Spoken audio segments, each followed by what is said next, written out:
ভাইরা আমার, এই মারামারি বন্ধ করুন। যারা আপনারা মারামারি করছেন, আমাদের দেশের আইন শৃঙ্খলা রক্ষাকারী বাহিনীর কাছে আমি হাত জোর করে আমি আপনাদের কাছে অনুরোধ করছি, আমাদের ছাত্র ছাত্রীদের এবং আমাদের জানমাল জনগণ সকলকে আপনারা নিরাপত্তা দেন।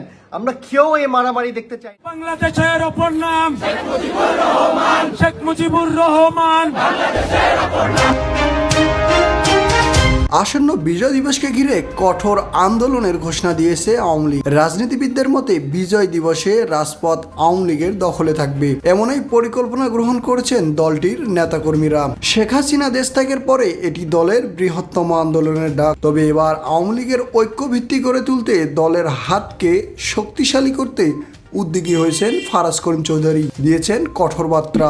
আমার বাড়িতে আপনি এসে আমাকে ধাক্কা দিলেন, প্রতিবাদে আমি আপনাকে ধাক্কা দিয়ে আমি খারাপ হয়ে গেলাম, এটা তো হতে পারে না। অন্তত পক্ষে গলার আওয়াজ থাকলে গলা দিয়ে যুদ্ধ করব, হাত থাকলে হাত দিয়ে যুদ্ধ করব, পা থাকলে পা দিয়ে যুদ্ধ। এদিকে সোহেল তাজ স্পষ্টভাবে জানিয়ে দিয়েছেন, আমি শেখ মুজিবের আদর্শে গড়া সৈনিক। আওয়ামী লীগের জন্য রয়েছে আমার অকৃত্রিম ভালোবাসা, কিন্তু কিছু স্বার্থলোভী মানুষ এবং সমন্বয়করা এদেশের স্বাধীনতার ইতিহাসকে মুছে ফেলতে চায়। আমার রক্তে আওয়ামী লীগ, আমি শরীরের এক বিন্দু রক্ত থাকা অবস্থায় আমি বাংলাদেশের স্বাধীনতাকে রক্ষা করব। তাই স্বাধীনতার রক্ষা করতে আমাদের কঠোর আন্দোলন গড়ে তুলতে হবে। বাংলাদেশের সকল মানুষ জানে যে আমরা মহান মুক্তিযুদ্ধ করেছিলাম একটি সোনার বাংলাদেশের জন্য।